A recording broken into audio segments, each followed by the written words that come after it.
Minha mãe exigiu que eu pagasse a lua de mel do meu irmão filho dourado. Você tem um bom emprego, e ele merece mais do que você. Eu disse não.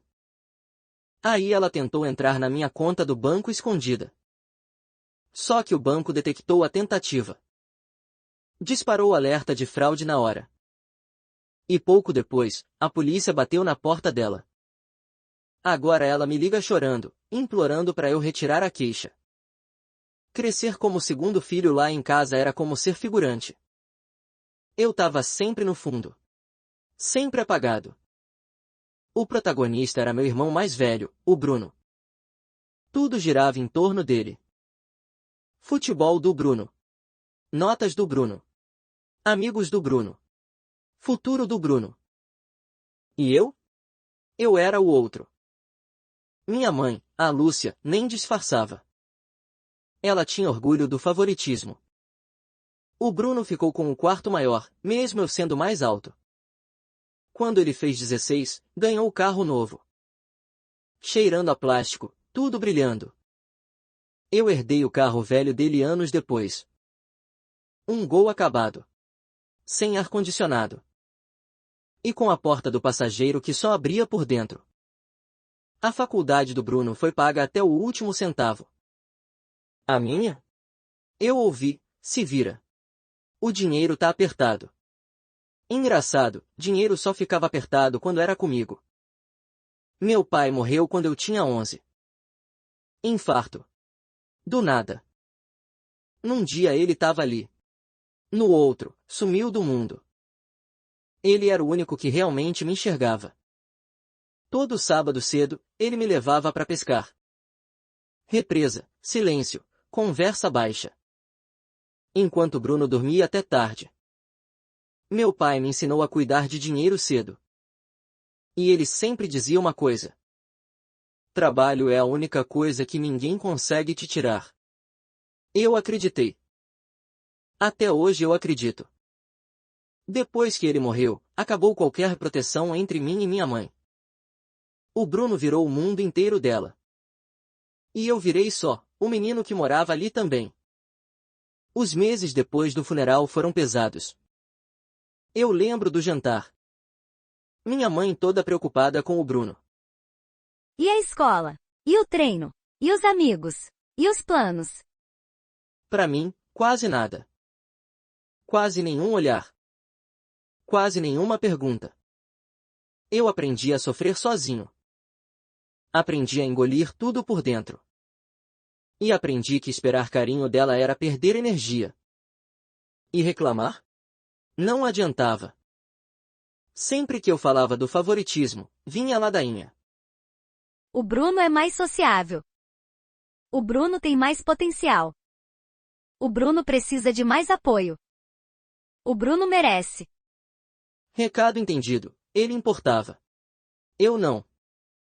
Então eu parei de esperar. Foquei em mim. Comecei a fazer bico com 15. Mercado, entrega, o que aparecesse. Guardava cada real. Eu tirava nota boa sem ninguém checar lição. Sem ninguém ir em reunião de escola. Quando chegou a hora da faculdade, eu me inscrevi em tudo, bolsa, auxílio, o que existia. Passei numa estadual longe de casa. E me mantive como deu. Ajuda estudantil, trabalho na biblioteca. E miojo em noite demais. Eu escolhi contabilidade porque número não mente. Número não tem favorito. Planilha não liga se você é o filho dourado ou invisível. Ela só mostra a verdade. E eu precisava disso. Meus professores foram as primeiras pessoas desde meu pai que notaram meu esforço. Me empurraram para estágio. Me empurraram para crescer. Um deles escreveu uma carta que eu nunca esqueço. Você é um dos alunos mais dedicados que eu já vi. Aquilo valeu ouro. Enquanto isso, o Bruno foi empurrando a administração numa particular cara. Minha mãe fez empréstimo para cobrir o resto. Ele se formou com nota mais ou menos. E um ego gigante. Depois disso, ele pulou de emprego em emprego. Nada era bom. Nada era culpa dele. O mercado tá ruim. Meu chefe é injusto. Ninguém reconhece meu talento. O Bruno era sempre vítima. Nunca responsável. Eu me formei. Consegui meu registro profissional. E entrei numa firma média de contabilidade em São Paulo. Trabalho sólido. Rotina. Sem glamour. Eu fiz o meu. Fui subindo aos poucos. Aos 32, eu tinha um AP legal. Um carro confiável comprado à vista. E uma reserva que meu eu adolescente nem sonhava. Sem dívidas. Sem drama.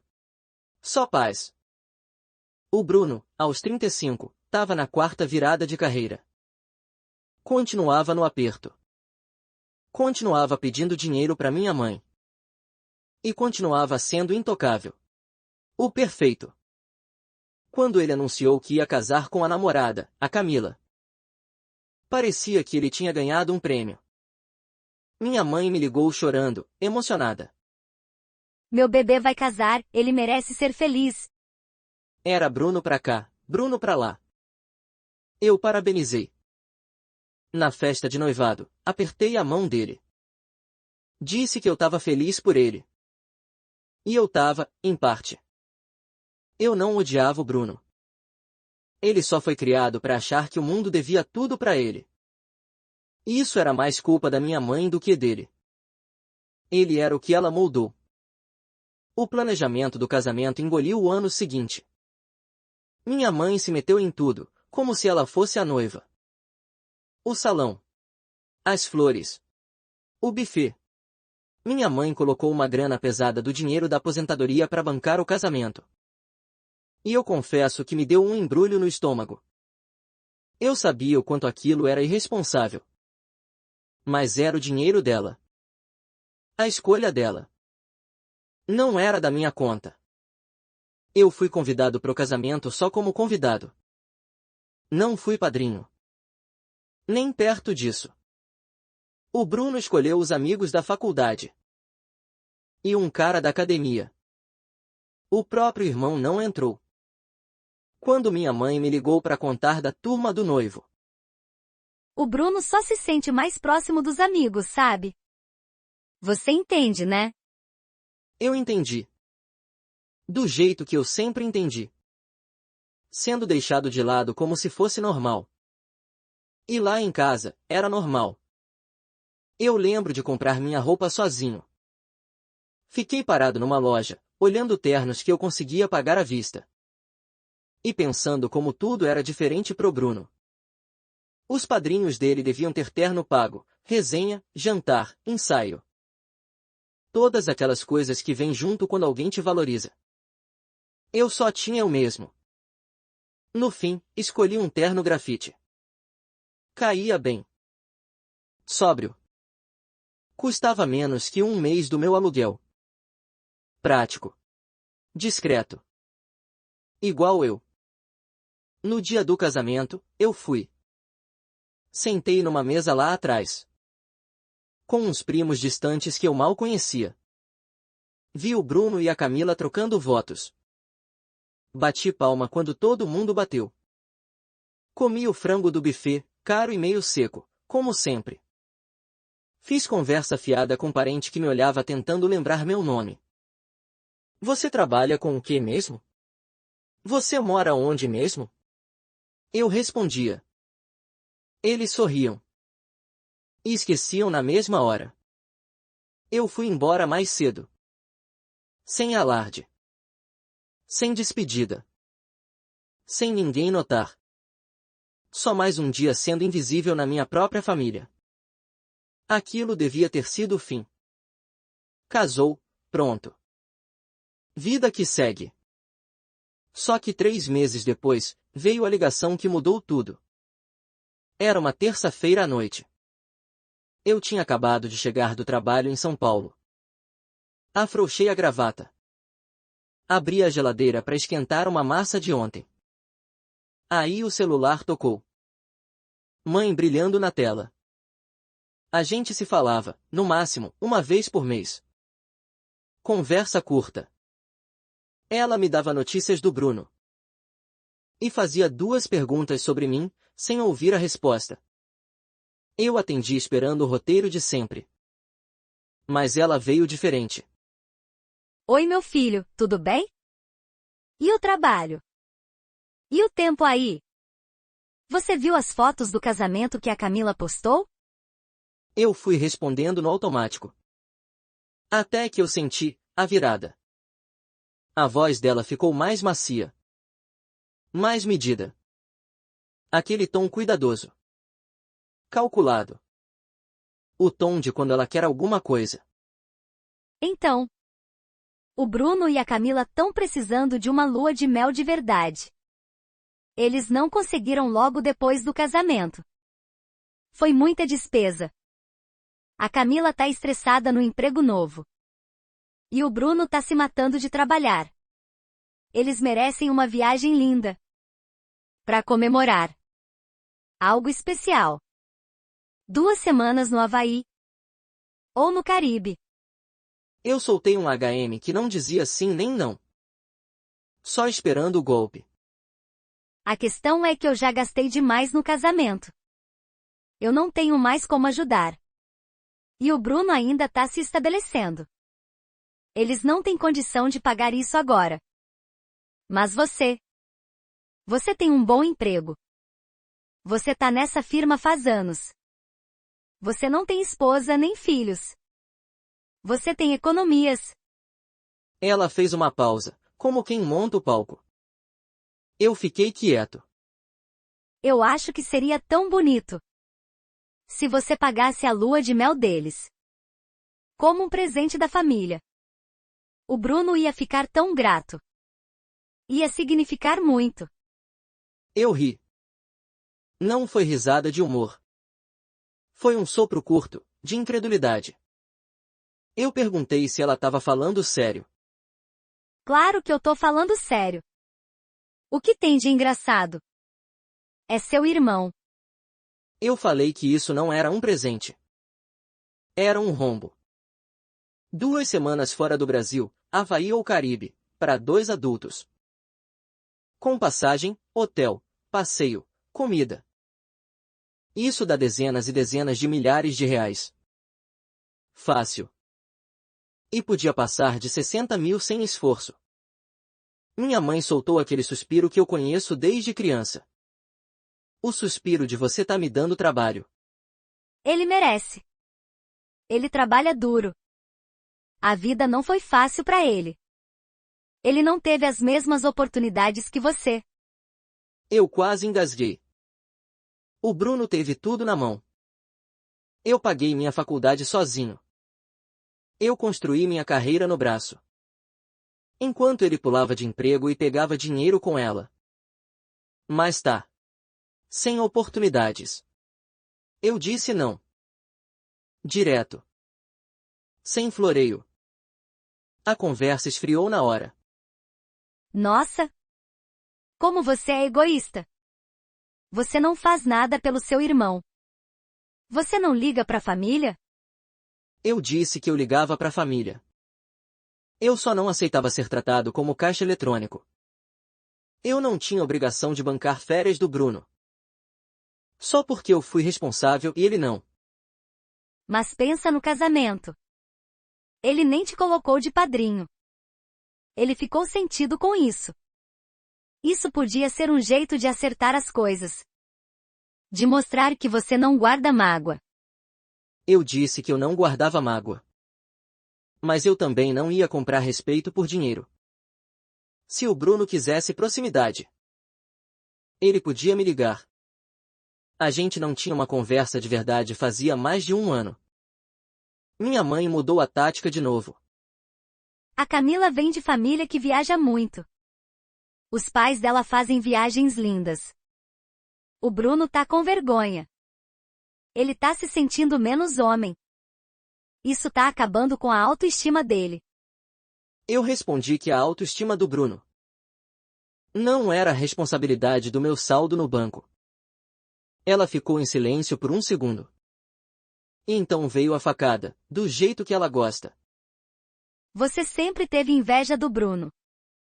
Desde criança. É isso. Você não suporta ver ele feliz. Eu disse que não era inveja. Era cansaço. Cansaço de sempre esperarem que eu desse. E desse. E nunca receber nem respeito básico de volta. Eu repeti, eu não ia pagar a lua de mel. Era a final. E eu desliguei. Eu achei que ia acabar aí. Só mais uma conversa torta. Mais uma tentativa de culpa. Nada novo. Mais 2 semanas depois, eu fui olhar meu aplicativo do banco. E antes mesmo de carregar, eu senti um frio na barriga. Eu abri o aplicativo do banco. E vi uma coisa que fez meu sangue gelar. Eu sempre fui extremamente cuidadoso com dinheiro. Faz parte do meu jeito. E da minha profissão. Eu sou contador. Eu confiro saldo. Eu confiro extrato. Eu acompanho o gasto. Eu monitoro qualquer coisa fora do padrão. Eu tenho planilhas que fariam qualquer pessoa desistir de viver. Tudo categorizado. Conta marcada. Investimento anotado até o centavo. Pode chamar de obsessão. Eu chamo de responsabilidade. Por isso, quando eu entrei na minha conta principal naquele sábado de manhã, e vi uma tentativa de transferência de reais 75.000 para uma conta que eu não reconhecia, eu quase derrubei o café. Meu coração disparou. E veio aquele enjoo instantâneo. Aquela sensação de deu ruim. 75 mil reais. Não era teste. Não era compra pequena para ver se passa. Era um golpe grande. Do tipo que apagaria meses do meu esforço. A transferência tinha sido marcada e bloqueada pelo sistema antifraude do banco. Graças a Deus.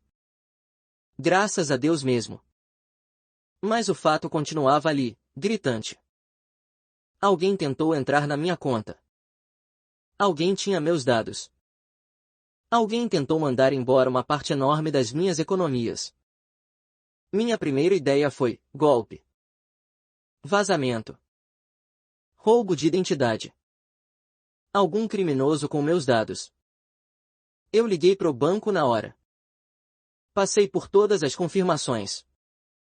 Troquei senha. Ativei verificação em 2 etapas. Pedi para reforçar travas de segurança. Registrei contestação e protocolo. E o próprio banco orientou, faz BO. Eu fiz.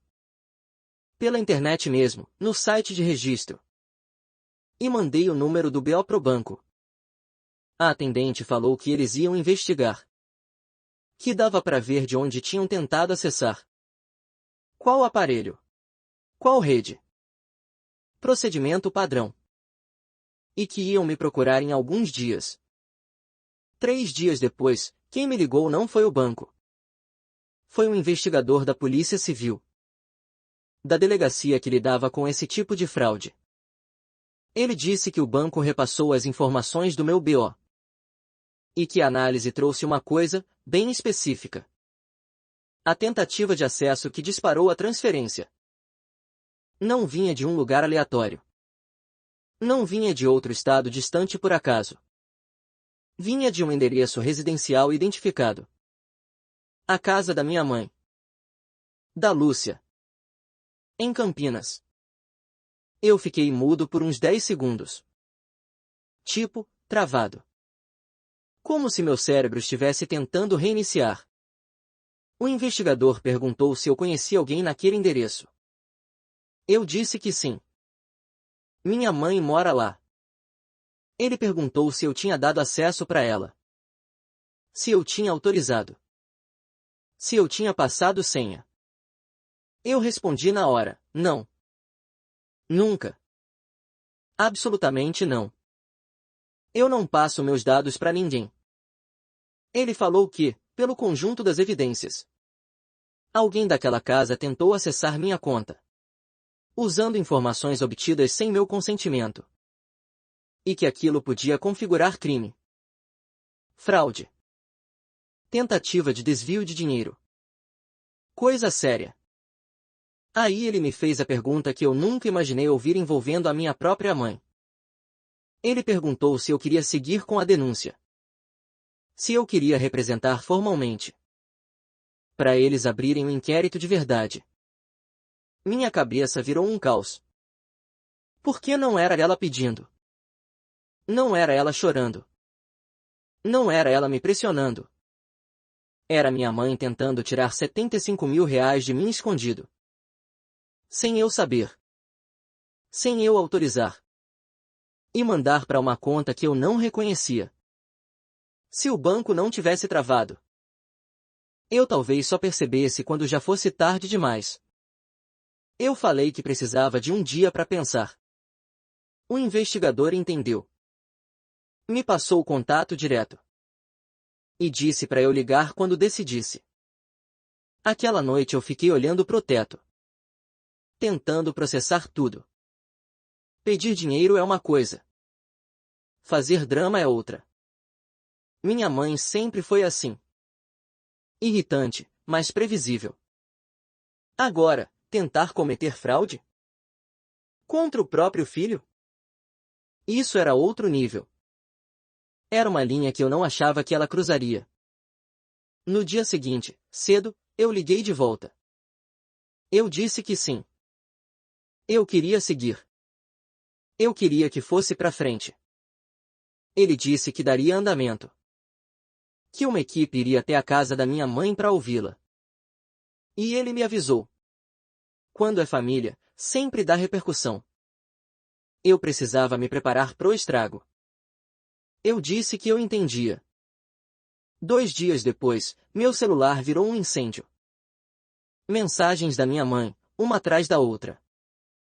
Desesperada. Dizendo que a polícia apareceu na porta dela. Que fizeram perguntas sobre uma tentativa de transferência. Que ela estava apavorada. E exigindo saber o que estava acontecendo. Eu não respondi. Aí o Bruno ligou. 7 vezes em 1 hora. Eu deixei tocar. Todas. As mensagens de voz foram mudando de tom. Primeiro confusas. Depois agressivas. Depois quase implorando. Que história é essa de polícia? O que você fez? A mãe tá passando mal. Me liga agora. Eu não liguei. Até que chegou um texto da minha mãe. Um textão. Um parágrafo gigantesco. Daqueles que você lê e sente o chão sumir. E ela confessou. Ela disse que vinha planejando aquilo fazia meses. Desde que eu recusei pagar a lua de mel do Bruno. Ela falou que começou a procurar um jeito de acessar meu dinheiro.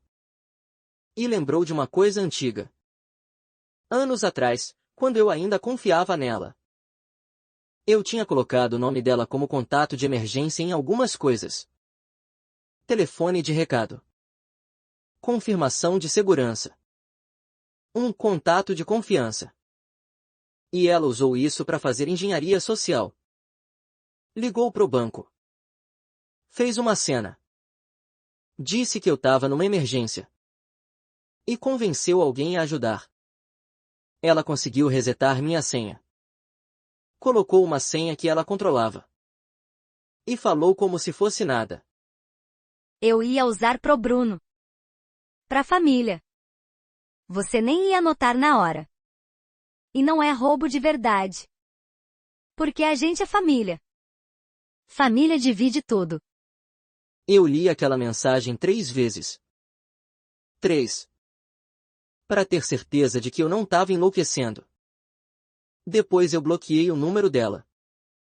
Só que aí veio a segunda onda. A notícia se espalhou pela família mais rápido que áudio no WhatsApp. Em menos de 1 semana, eu recebi a ligação de parente que eu nem lembrava que existia. Todo mundo com opinião. Todo mundo com conselho. A maior parte, lixo. Gente que nunca me perguntou se eu estava bem. De repente virou especialista em família. Minha tia Patrícia me ligou. E veio como se eu tivesse cometido crime. Você tá destruindo a família. Você tem que retirar isso. Resolve em casa. Mandar sua mãe pra delegacia vai manchar o nome da família. Ela falou por 20 minutos sem me deixar falar. Clássica Patrícia. Sempre certa de tudo. Mesmo sabendo, no máximo, 10% da história. Quando ela finalmente parou para respirar, eu respondi. Eu disse pra tia Patrícia que a mancha foi a minha mãe tentar roubar 75 mil reais de mim. Eu só tava respondendo do jeito certo. Depois da ligação da tia Patrícia, eu achei que já tinha visto o pior da opinião da família. Eu tava errado. Meu tio Roberto me mandou um e-mail enorme. Enorme mesmo. Daqueles que você rola a tela e pensa, isso aqui é uma novela. Perdão é o caminho.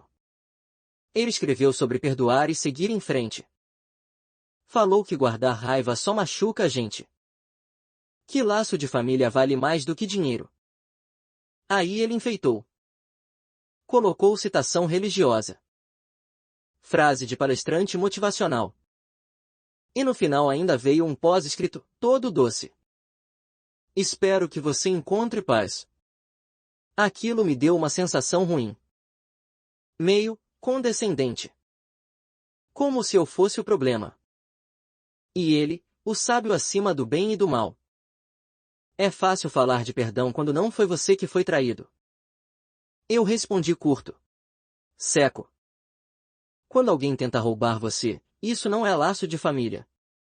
Isso é crime. Arquivei o e-mail. E segui. O Bruno só conseguiu falar comigo porque me ligou do celular da Camila. Eu atendi sem olhar o número. Erro de principiante. Por que você tá fazendo isso? Você quer destruir a família por dinheiro. Você sempre foi frio, distante. E agora tá provando. Eu deixei ele falar. Deixei ele descarregar. Quando ele finalmente parou, eu perguntei uma coisa só. Você sabia? Sabia do quê? Você sabia, Bruno? Sabia que a mãe estava tentando acessar minha conta para tirar dinheiro e bancar a sua lua de mel. Silêncio. Longo. Pesado. Ela só queria ajudar a gente. Ela achou que você não ia ligar. Você tem dinheiro. Eu falei, bem claro, que eu ligava sim. E que aquilo não era ajuda. Era fraude. E eu disse mais. Se ele sabia antes e não tentou impedir. Ele estava junto. E isso podia colocar ele como cúmplice. Na mesma hora ele começou a se enrolar. Não, pera. Eu não sabia os detalhes. Ela só falou que ia dar um jeito na lua de mel. Eu achei que ela tinha reserva. Ou que ela ia te pedir direto. Eu não achei que ela fosse fazer uma coisa dessas. Eu não comprei 100%. Mas também não importava. Quem sabia o que era com a investigação? Meu trabalho era proteger a minha vida e meu patrimônio. Eu disse que a conversa tinha acabado. Desliguei. E bloqueei o número da Camila também. As semanas seguintes foram um borrão. Delegacia. Protocolo. Advogado. Documento. E um cansaço emocional que deixava até respirar pesado. A polícia abriu o inquérito. Minha mãe virou oficialmente investigada por fraude bancária e tentativa de golpe. E, quando a coisa apertou, ela conseguiu responder em liberdade. Com medidas cautelares. Quem correu para resolver foi o Bruno. Ele pagou o que precisava pagar. Com dinheiro que eu duvido que tenha saído do bolso dele. O advogado dela procurou o meu. Sim, eu contratei advogado. Porque eu não sou doido. Eles queriam acordo. Queriam apagar o incêndio. Pelo que meu advogado disse, minha mãe estava em pânico. Pavor de responder processo. Pavor de ficar com registro criminal. Pavor do bairro comentando. Pavor das amigas olhando torto. Meu advogado me perguntou o que eu queria. Ir até o fim? Puxar o máximo possível? Ou negociar e encerrar? Eu pensei muito. Uma parte de mim queria ver isso até o final. Ela escolheu fazer. Ela que aguentasse as consequências. Mas outra parte, só queria paz. Eu não queria passar meses preso em fórum. Em audiência. Em depoimento. Revivendo a traição em law open, enquanto o advogado discutia intenção e prova. Eu disse para o meu advogado negociar. Mas com condições. A gente sentou e escreveu tudo, do jeito mais claro possível. Não era vingança. Era responsabilidade. E fechamento. Se ela queria que isso sumisse, ela teria que merecer. Primeira condição, confissão por escrito. Uma carta detalhada.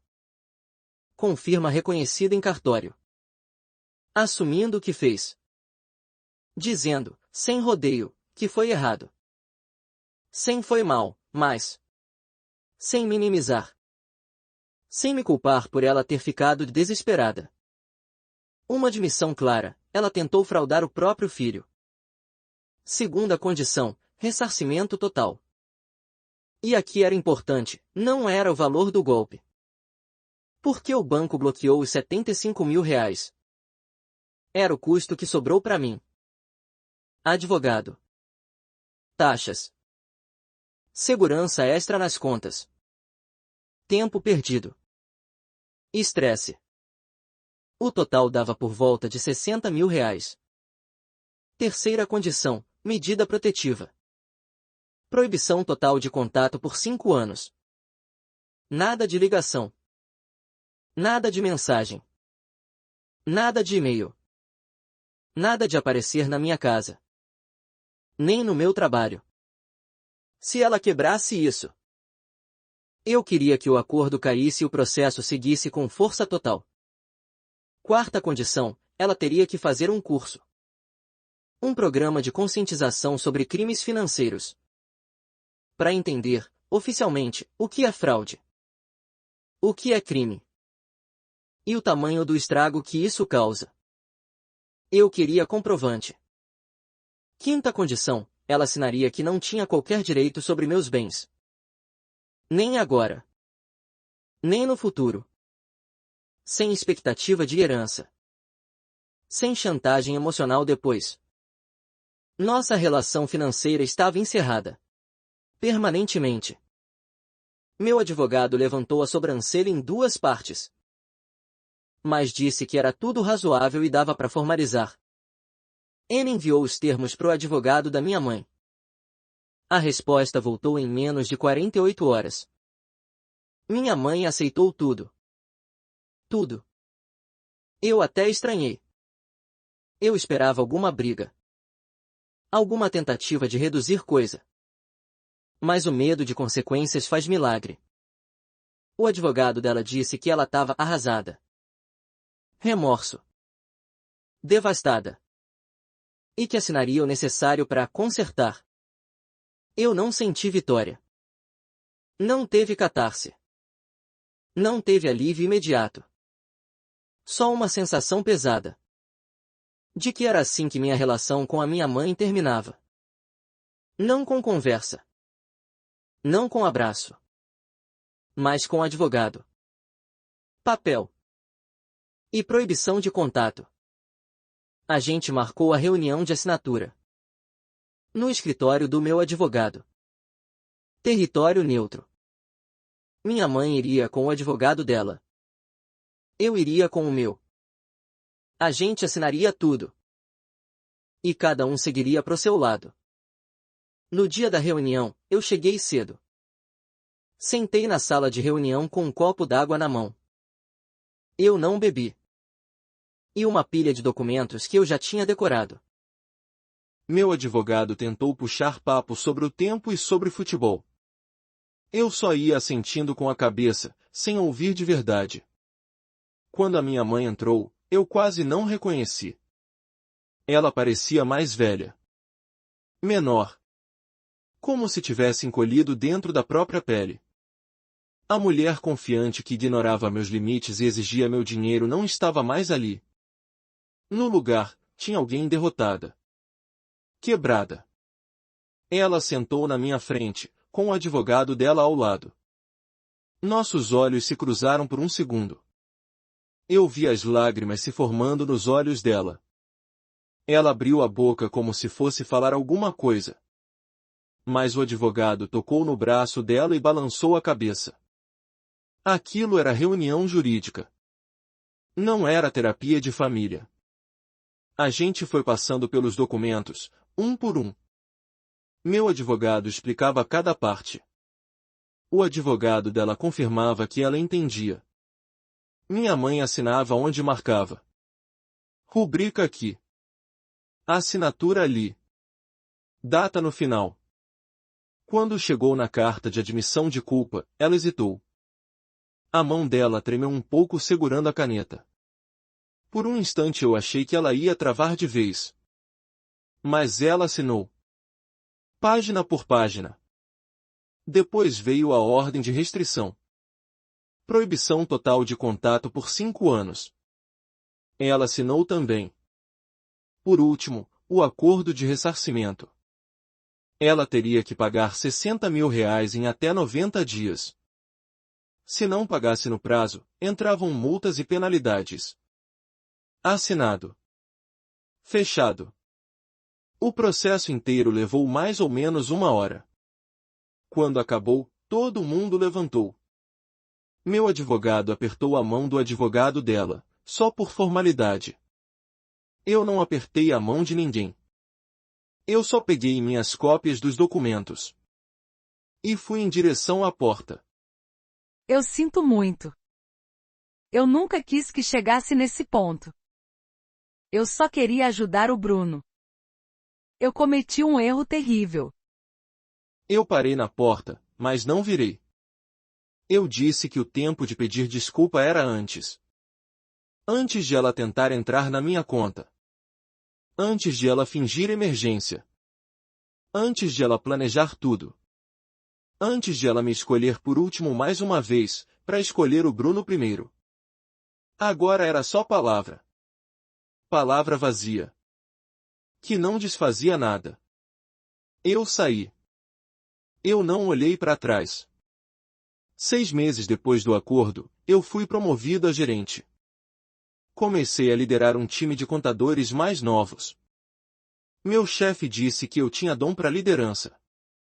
Eu falei que eu só tratava as pessoas do jeito que eu queria ter sido tratado quando era criança. Ele não perguntou mais nada. Mais ou menos nessa época, eu comecei a sair com a Michelle. Eu conheci ela num evento de networking. Ela era gerente de projetos numa ONG que ajudava famílias a conseguirem moradia. Inteligente. Prática. Zero tolerância para besteira. Depois de 3 meses juntos, eu contei tudo para ela. O favoritismo. A tentativa de golpe. A investigação. O acordo. A ordem de restrição. Ela ouviu sem interromper. Fez 2 ou 3 perguntas só para entender a linha do tempo. Você fez a coisa certa. Só isso. Sem drama. Sem sermão. Sem julgamento. Só aceitação. Enquanto isso, o estrago na minha família continuou. 8 meses depois do acordo, a tia Patrícia me ligou para pedir desculpas. Ela disse que finalmente tinha ouvido a história inteira da boca da minha mãe, num encontro de família. Disse que ficou horrorizada quando entendeu que minha mãe planejou por semanas. Que manipulou o banco fingindo emergência. E que justificou tudo com família ajuda família. Ela falou que nunca deveria ter me pressionado sem saber os fatos. Eu aceitei o pedido de desculpas. E a gente seguiu. O casamento do Bruno com a Camila começou a rachar quase imediatamente. Eu fiquei sabendo por essa mesma tia Patrícia. Os pais da Camila não gostaram do escândalo. Eles tinham dinheiro. Tinham status. E sogra envolvida com crime não fazia parte do plano deles. A Camila passou a ficar cada vez mais na casa dos pais. O Bruno começou a reclamar que ela nunca estava por perto. Um ano depois do acordo, minha mãe terminou o curso sobre crimes financeiros. E pagou o valor combinado certinho, dentro do prazo. Meu advogado confirmou o recebimento. Eu depositei. E não pensei nisso de novo.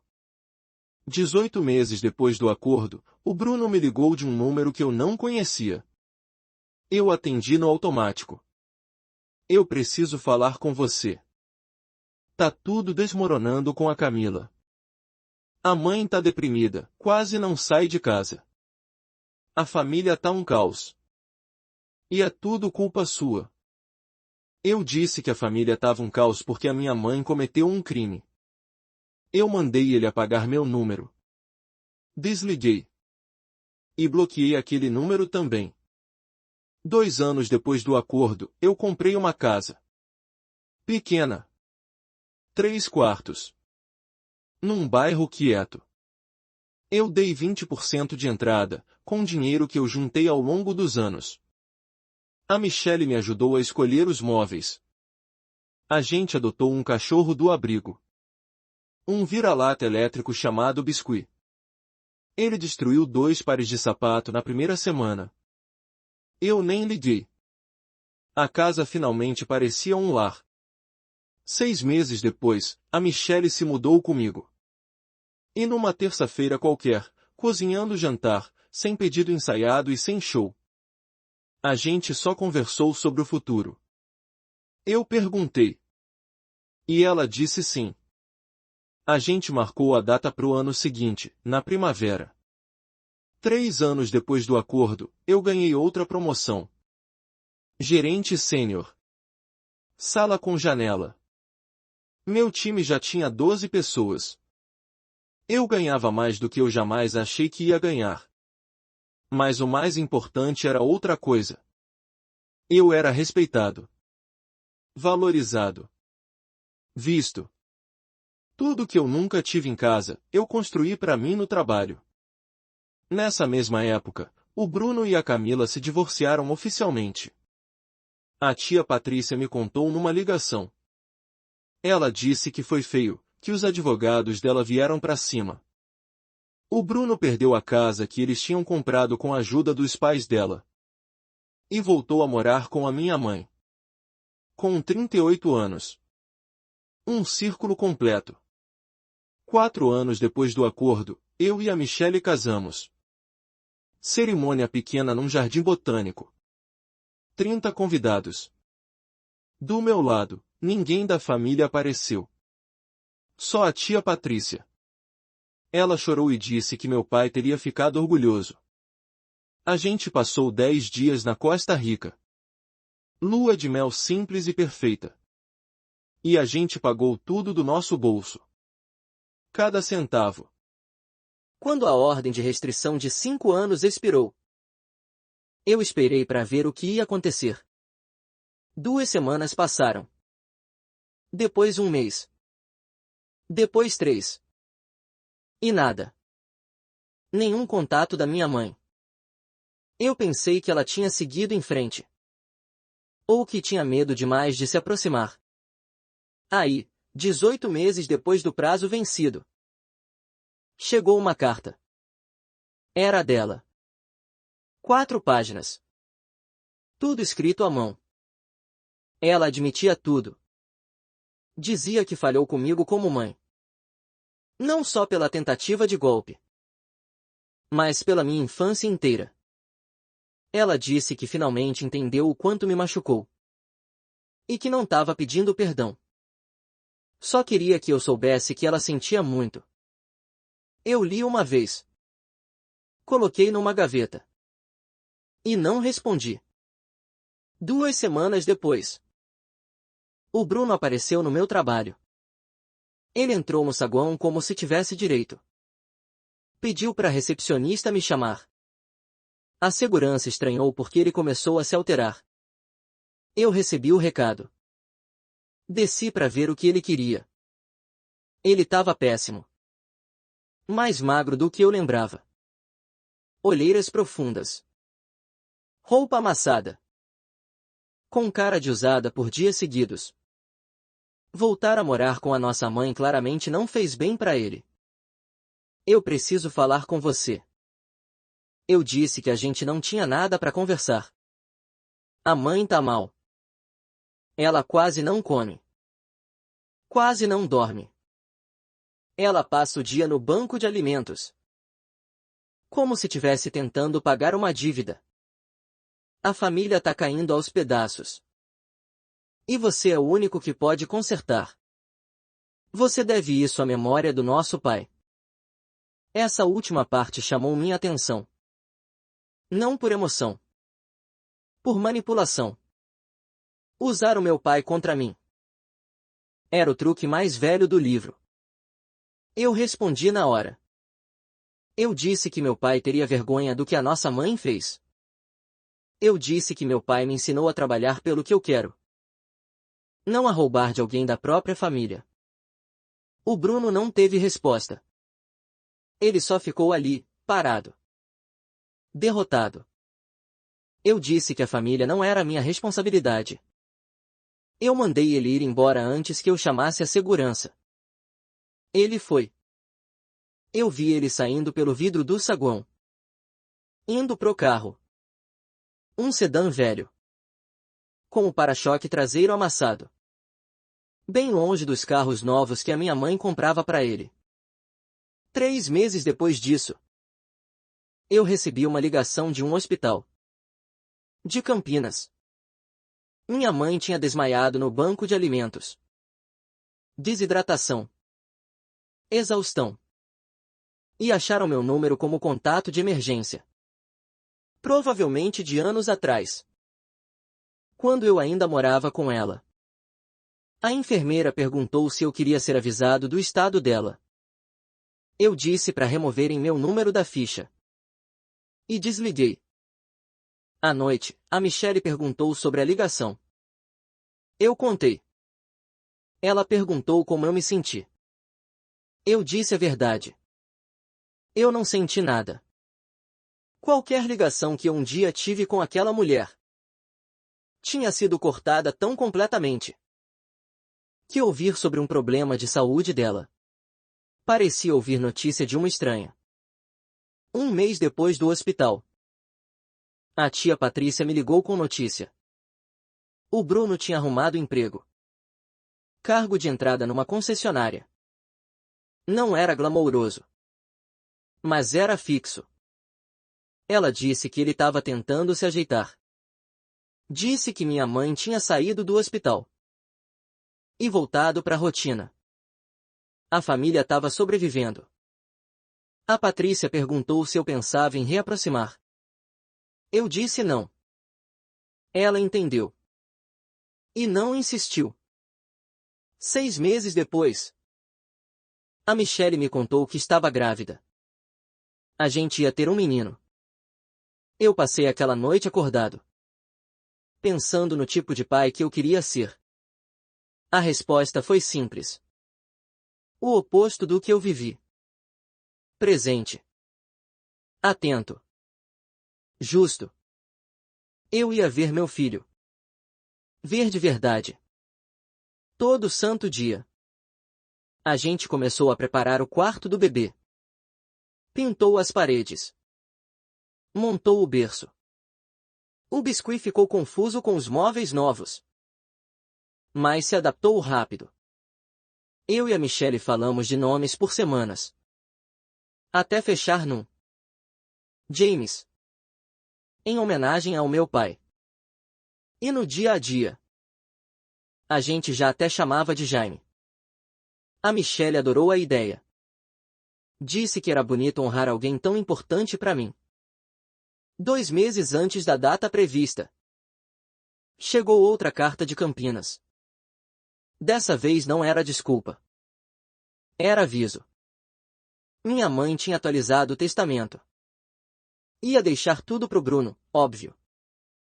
Mas disse que separou um valor. R$ 5.000. Para colocar num fundo pro meu filho. Para qualquer filho que eu tivesse. Ela escreveu que não era muito. Mas queria fazer alguma coisa por um neto. Que provavelmente nunca conheceria. Eu joguei a carta no lixo.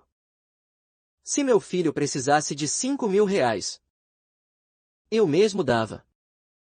Eu não precisava do dinheiro de culpa dela. Numa quinta-feira de manhã, a Michelle entrou em trabalho de parto. 14 horas depois, o James nasceu. 3,4 kg. Pulmão forte. Cabelo preto, cheio. Quando a enfermeira colocou ele nos meus braços, eu senti uma coisa que eu nunca tinha sentido antes. Inteiro. Como se toda a luta, toda a decepção, todo momento de invisibilidade tivesse me trazido até ali. Uma família minha. Um filho que nunca ia duvidar que era amado. A gente levou o James para casa 3 dias depois. O biscuit cheirou ele com cuidado. E decidiu na hora que era o guarda-costas oficial do bebê. A Michelle se recuperou bem. Eu tirei 2 semanas de folga. E fiquei grudado no meu filho. Segurando. Alimentando. Observando ele dormir. Presente. A tia Patrícia ligou para dar parabéns. Ela tinha ouvido pelas conversas. Eu agradeci. E disse que ela podia visitar quando quisesse. Ela era uma das poucas que mereciam esse convite. Ela perguntou se eu queria que ela contasse para minha mãe sobre o bebê. Eu disse não. Se a minha mãe quisesse saber da minha vida, ela podia ver nas redes sociais. Como todo mundo. Eu não ia dar acesso especial à informação sobre a minha família. 3 meses depois do James nascer, chegou a última coisa de Campinas. Não era carta. Era um pacote. Dentro tinha uma caixinha de madeira. Feita à mão, pelo jeito. E dentro da caixa tava o relógio do meu pai. O relógio que ele usava todo dia até morrer. O relógio que eu achava que tinha sido perdido. Ou jogado fora anos atrás. Tinha um bilhete junto. Só uma frase. Seu pai ia querer que isso fosse seu. Eu fiquei um bom tempo com aquele relógio na mão. Passei o dedo na pulseira de couro gasta. Lembrei das manhãs de sábado na pesca. Lembrei dele me ensinando sobre dinheiro. Sobre trabalho. E de como eu me sentia visto. Depois eu coloquei o relógio na gaveta da cômoda. Do lado das cartas que eu nunca respondi. Eu não estava pronto para usar. Talvez um dia. Talvez nunca. Mas eu também não ia jogar fora. Aquilo foi o último contato que eu tive com qualquer pessoa de Campinas. Não teve mais carta. Não teve mais visita surpresa. Não teve mais ligação de hospital. Só silêncio. Exatamente como eu sempre quis. Muita coisa aconteceu desde que eu contei essa história pela primeira vez. Então aqui vai como as coisas estão hoje. O James acabou de completar 9 meses. Engatinhando pela casa inteira. Se metendo em tudo. O biscuit vai atrás. Como um guarda-costas peludo. A Michelle voltou a trabalhar meio período. A gente contratou uma babá 3 dias por semana. A vida tá corrida. Caótica. E exatamente do jeito que eu sempre quis. No trabalho, tá indo muito bem. Eu tô na mira para virar sócio. Meu chefe disse que eu sou um dos candidatos mais fortes que ele viu em anos. A votação acontece no próximo trimestre. Seja como for. Eu tenho orgulho do que eu construí. O Bruno foi demitido da concessionária. A Patrícia me contou na última visita. Parece que foi problema de falta e atraso. Agora ele está fazendo um curso online, tentando entrar na área de faturamento médico. E a minha mãe está ajudando a pagar. Algumas coisas nunca mudam. Sobre a minha mãe, eu não ouvi mais nada desde que o relógio chegou. A Patrícia disse que ela pergunta de mim às vezes. Pergunta do bebê. A Patrícia só diz que a gente tá bem. E deixa por isso mesmo. Eu agradeço por ela respeitar isso. As cartas e o relógio continuam na gaveta. Às vezes eu vejo quando tô guardando roupa. Eu não sinto raiva mais. Eu não sinto tristeza. Eu só sinto que acabou. Um capítulo fechado. Semana passada, a Michelle me perguntou se eu me arrependo. Se eu queria ter feito diferente. Eu disse não. Eu me protegi. Eu construí uma vida. Eu virei pai. Tudo que eu tenho hoje existe. Por que eu parei de esperar que me valorizassem? E comecei a me valorizar. E se você curtiu essa história, se inscreve no canal. Isso ajuda demais. E ajuda a gente a trazer mais histórias para você. Obrigado.